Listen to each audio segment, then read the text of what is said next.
然後呢，把这个地鐵的高度啊，我們最好能夠統一一下，讓它看起來沒有那麼亂。對齊到這兒，好多了哈。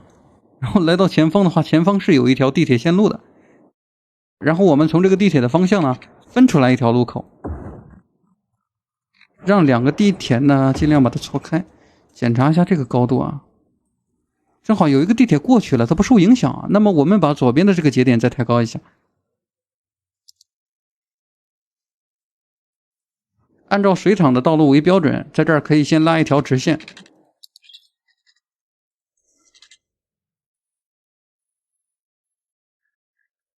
至於機場的公共交通呢，我們可以在左邊創建一條線路。由於只有一個節點，所以我們只設置一輛地鐵就可以了。結束線路 ，OK。來，我們找個地鐵來跟蹤一下啊，比如說從這個位置出發了啊，它是去往我們城市的。去往機場的地鐵，他們直接上高架。至於這個節點啊，看起來太難受了。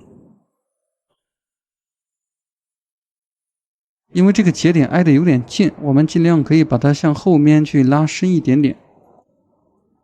來，我們記住這個顏色啊。然後呢，它現在上來7位乘客。費用統計啊，現在好像是賠錢的是吧？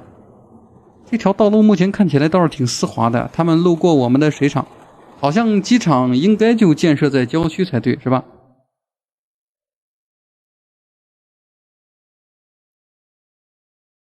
哇，我們機場的乘客還不少啊。然後這個地鐵現在上來啊，17個人也不多。某個地方的客流量，你比如說在這兒放置了5個，然後呢，可能前2個生意會好一點。哎，右邊也有生意啊，帶走了59個人，說明這邊的停機位它現在也恢復正常了啊。那麼剛才我把這個機場旁邊給大概修改了一下，鑑於最近這個視頻時間太長，大家有點看不過來了，所以我就把那一部分給加速了。這裡怎麼堵車了？我去！來，我們研究一下啊。你看，目前來說，進入城市的時候好像是不堵車的。他們只有在進入城市內部以後才開始堵車，因為這條主幹道是進入我們城市唯一的路線。比如說這樣啊，先引流一部分的車輛，我們把這個立交前方車流量比較少的路段把這裡的限速給取消了。因為按照我們這個遊戲的智能啊，他們優先去比較近的地方，而不是比較堵的地方。這裡取消了以後，然後這幾條環路，我記得好像評論區有同學說這個環路沒有連接，因為這個環路1環和第3層的環路是直接連接的，第2層它只是一個過渡，所以我們1層的道路它不用去第2層，它直接去第3層就行了。把這個第3層呢，現在也取消限速。車流量全部給引過來。OK， 我們剛才取消了一圈限速以後啊，現在這個環路上已經有車輛在排隊了。突然顯示我們的2車道有點太短了。然後這個路口啊，這個路口我們盡量要讓它轉彎，但由於上方用的是一個雙車道，不是一個單行道，哎，就當一個裝飾吧。只要讓這些車輛現在不堵車，其他的不是問題啊。那麼我們來到這個節點啊，哇，現在直行的車輛已經越來越多了。那些車輛基本上已經不再右轉了，把這幾個路口的引導給做好了以後，不讓他們亂竄，然後呢，後方也會不堵車的。前方去看一下，前方不堵車。那麼後方堵車的問題很快就會得到解決的。我們可以把遊戲稍微加速一下。來，我們繼續挑戰啊，在這兒去蓋一部分房子，比如說在山上這個位置。在沿地圖沒有山脈的地方，我們去起一條路口，把這條路呢，我們可以畫個別的直線。我們的城市不是為了錯亂而錯亂，每個地方都是根據這個地形去建造的。比如說從這兒去打一條彎道，去看一下效果。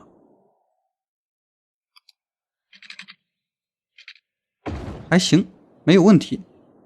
然後至於這裡的山脈呢，我們看一下能不能再發展一點人口。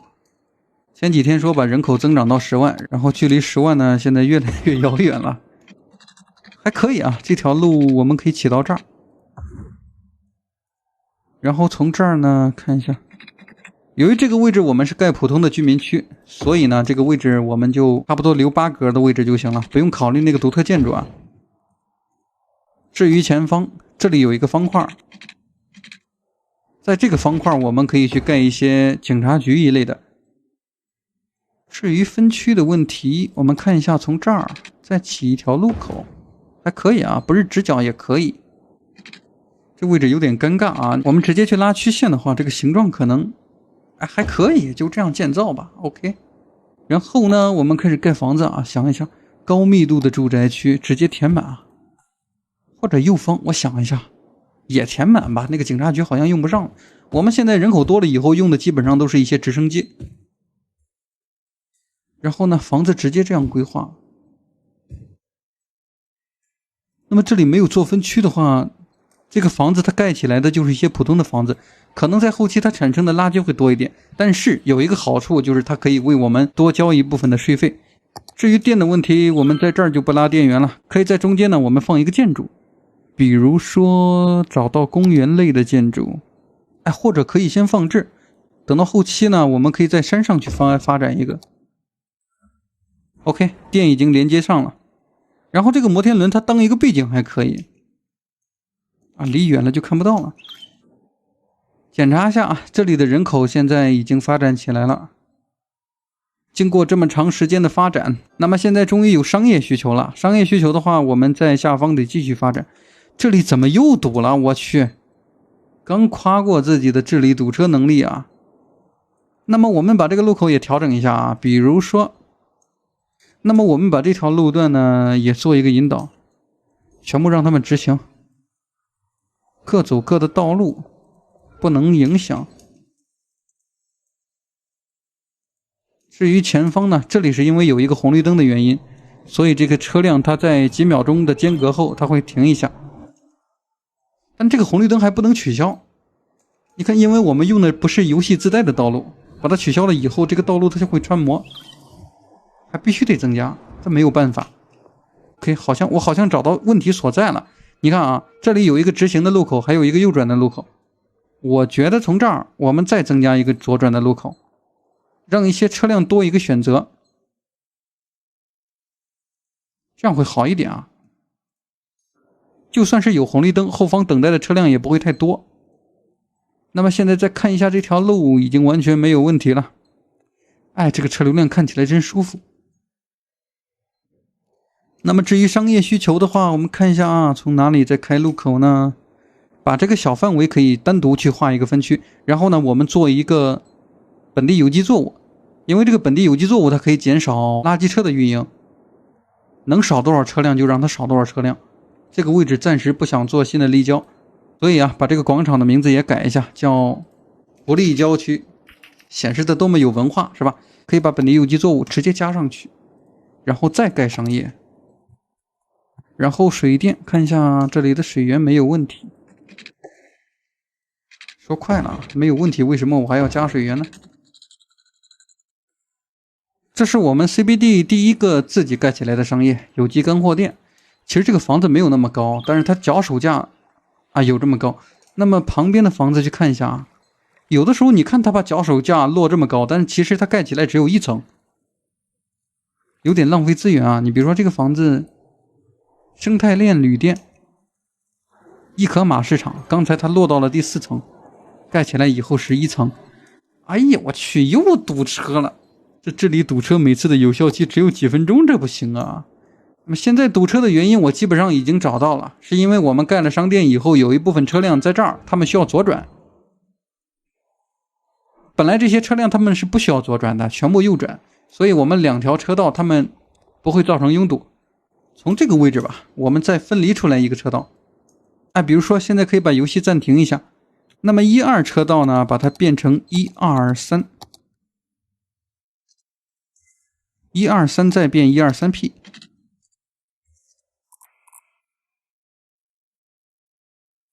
那麼通過這個位置呢，我們把這條新出來的匝道再讓它變3、4。想一下，直接從這兒連接不是太好連接。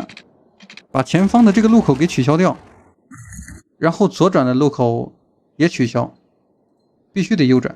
他們想左轉的話，必須得通過我們這條匝道。把这個匝道呢，可以從這兒把它抬高。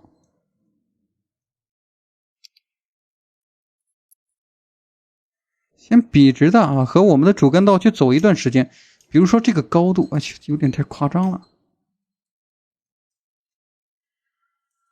這高度還可以。然後呢，把這條匝道再變成3、4，繼續執行。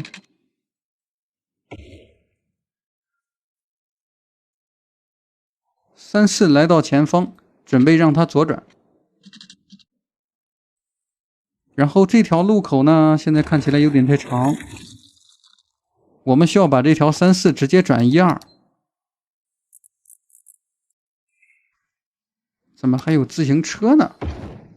要什麼自行車？該抬高的節點還需要把它抬高。